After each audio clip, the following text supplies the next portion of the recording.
Hey there. I got a really important question coming at me that I want to address with everybody. Somebody emailed me and said, Stace, I have all of these tools.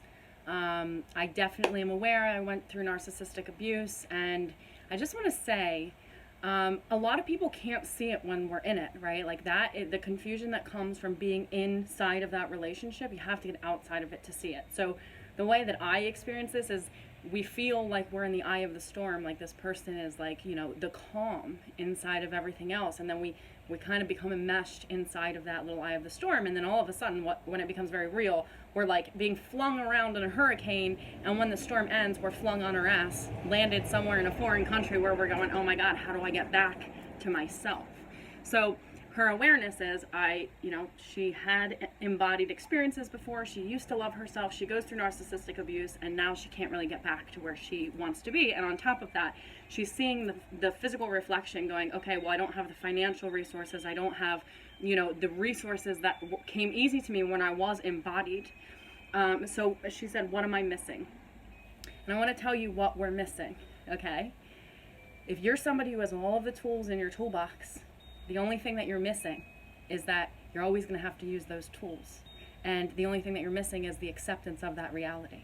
Because to have tools in the toolbox, I'm a life coach, I have all of these tools, and at the end of the day, I'm using all of them, okay? So what feels like, oh my God, I need to use these tools to break myself out of prison, eventually the paradigm shifts to, no, I'm just in practice to stay where I want to be. So no longer is it like, okay, I got to get out of prison. No, it's just I have to stay in practice. Okay, so I want to really just hone in on the reality that we live in a human body. Our spirituality is right here. Our power is right here. It's not outside of ourselves. So oftentimes we have this idea that to be enlightened, we are going to one day just have to stop using our tools. But that's like buying a home and storing all of your tools that you've bought to repair the home in the basement and never expecting to have to use them. It would be, one, a waste of tools, and two, that's not the reality of owning a home. And that's kind of what we signed up for when we came into the planet under a soul contract. We have to own where we are in this particular reality. And a lot of times what we do, we are resisting and rejecting where we actually are because it doesn't feel good. So we're going, why am I poor even though I feel rich? Why is that dissonance there? Why am I so confused by this person who's telling me they love me but won't show up for me or hits me on top of that? Why am I constantly and perpetually suicidal? And we think one day that's just going to go away. And maybe it will. But here's the thing. It's never, ever, ever going to go away until we accept the exact reality of where we are. So in working with somebody this morning, it's funny, I've had many clients where there comes a point, and in therapy they call this resistance of the client, but it's just so funny because I've been through the journey. Like, I've walked these steps. I know every crack and crevice and what it sounds like and where not to walk, and I can see it in other people. And somebody reflected to me, like, I just don't, I'm being mirrored things that I don't like about myself. So we want to stop the process, and we go, oh my God, well, I don't want to be that, so how can I not be that thing? The thing is that if everybody accepted where we actually are instead of denying the reality of where we are, everybody would inevitably change. But most people are in denial about where they are. Most abusers don't feel like abusers because they won't accept the reality that they're abusers. But the second that they did, if they really embodied that, they would change it. If they deeply accepted, yes, I am being abusive, it would change. Because obviously nobody wants to be abusive. Because being abusive also feels like you're in an internal war as the perpetrator and victim simultaneously. So what I really want to drive home is this idea that, one, if you have tools, that's great. You're never going to stop using them.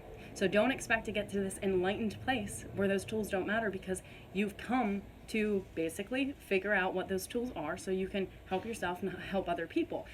We're never going to not use them, okay? So there's that. And to actually fix the house, basically, so to speak, we're going to have to accept this particular thing is cracked, this particular thing is broken. I'm going to have to pull out these tools, not waiting for it to be broken, but using them as prevention. So that's when it becomes, okay, this is a practice I'm going to have to maintain my whole life. If you grew up, especially with a narcissistic parent, you're going to have a wellspring of duality in your system. And yes, we want it to go away. We want to just feel normal and balanced and not up and down and in the dark and then in the light. But the beauty of that is that we can actually see the light when we are, especially when we're raised like that. So I'm not negating the realities of people who go attract a narcissistic person and then become abused, because that is also very detrimental to your psyche. There's literally nothing worse on the planet than narcissistic abuse. The confusion that goes with that is just, it's not healthy, it's not sane. It will make anybody insane. Anybody, doesn't matter how strong you are. If you sit inside of a narcissistic abuser relationship for a long time, you're going to feel insane. But if you are raised like that, you have no idea what it even felt like in the first place to be sane, which is what I'm coming up across with a lot of clients lately, where they go, I used to feel this way.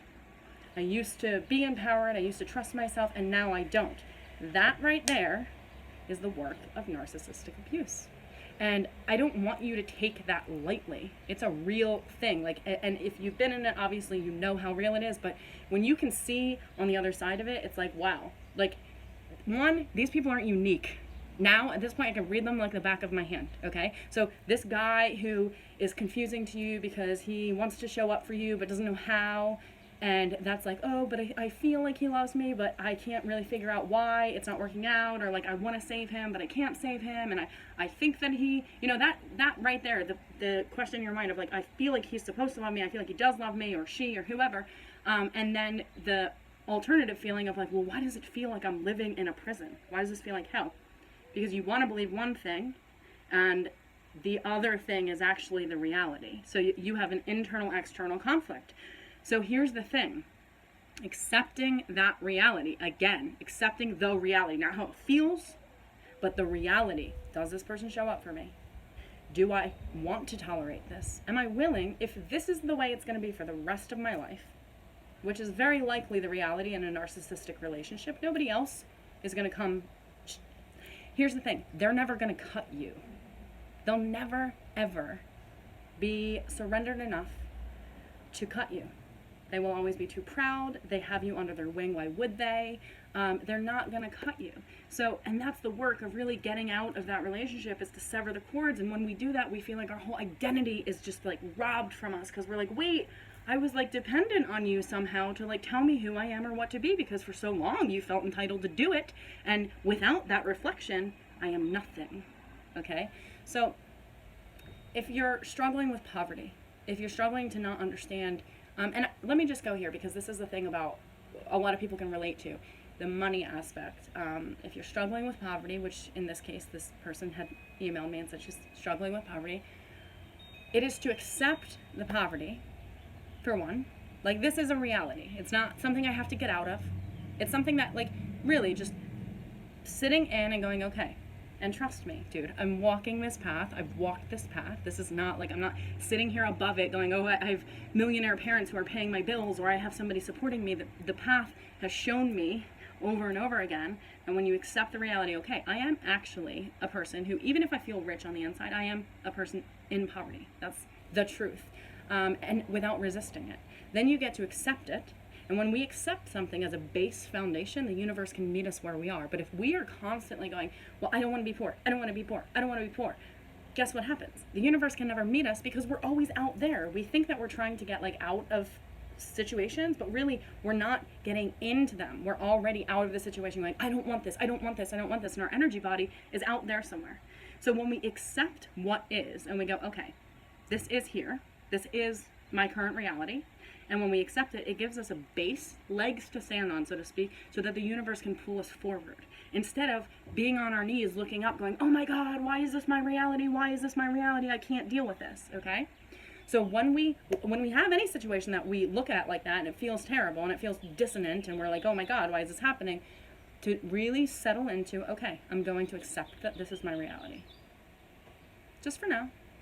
And I'm going to not change it. I'm not going to think anything about it needs to change just for now.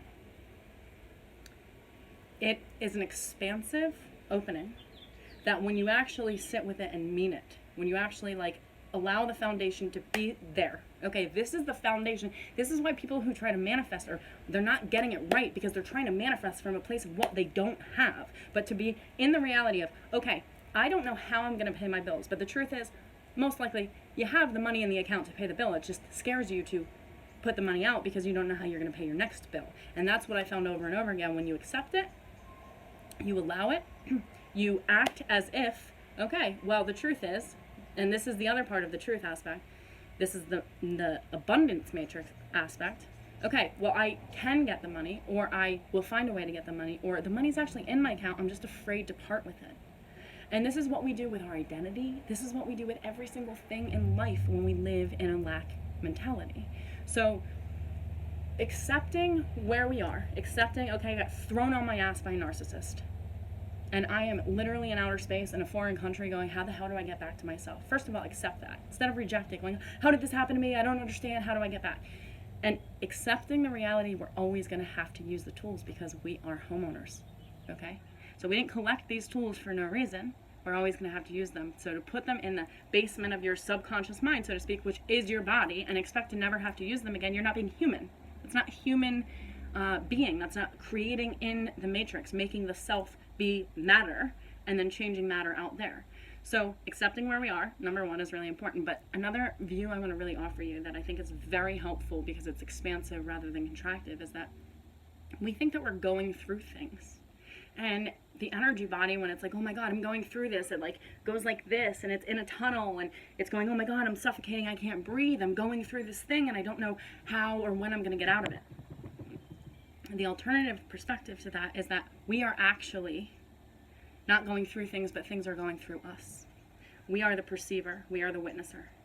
So all of these experiences come through us, through the roads and excuse me, rods and cones of our eyes. They come through us from our heart space. So everything that we think we're going through is actually something that is going through us. And what happens is when it goes through us, we go, oh, I don't like that. I want that to stop right there. And when we go, I want that to stop right there, we resist it. And it never is able to actually move the entire of the way through us. And that's when it gets stuck and stagnant in our energy body. So the practice of accepting the ebbs and flows of being in a human body, like spirituality might be in heaven, but it's also right here, okay? And it's on every planet that exists in the solar system, and it's in everything that exists in the living solar system that we live in. We are not desolate and alone on the earth. Like, all of the things that we see are alive. All of the planets that we see are shifting and changing as each one shifts and changes, and it's all integrated and a part of the other. So accepting the ebbs and flows of humanness means that we're going to have to accept the reality that, thank you, God, for the tools that you've given me to get up when I get knocked on my ass. But never think that one day we're going to be enlightened enough to not have to use those tools, because sure, you might be, but not by that thought. That thought of going, one day I'm going to be enlightened enough to never have to use those tools. Being enlightened is being in the light inside of the dark. That's it. But it doesn't act like the dark doesn't exist, okay? It's just being light despite the darkness. So we're always going to have to use those tools. Accepting where we are is key, because it's foundational, and it gives the opportunity for the universe to actually meet us where we are, so it can hold our hand and move us forward in this matrix, instead of us trying to escape in our energy body outside of this matrix, which the universe can't grab a hold of any physical matter to help us transform and change. So if you're in a space of resisting where you are, just for a moment, I want you to say to yourself, like, what would my energy body employ if I looked at the situation and I didn't have to change any of it? I just saw it for what it is. Like, nothing needs to change. Nothing about me, nothing about the situation. I don't need any more, any less in my life. And see what happens to your energy body. It's a miracle worker. Okay? So I hope this was helpful. Bye.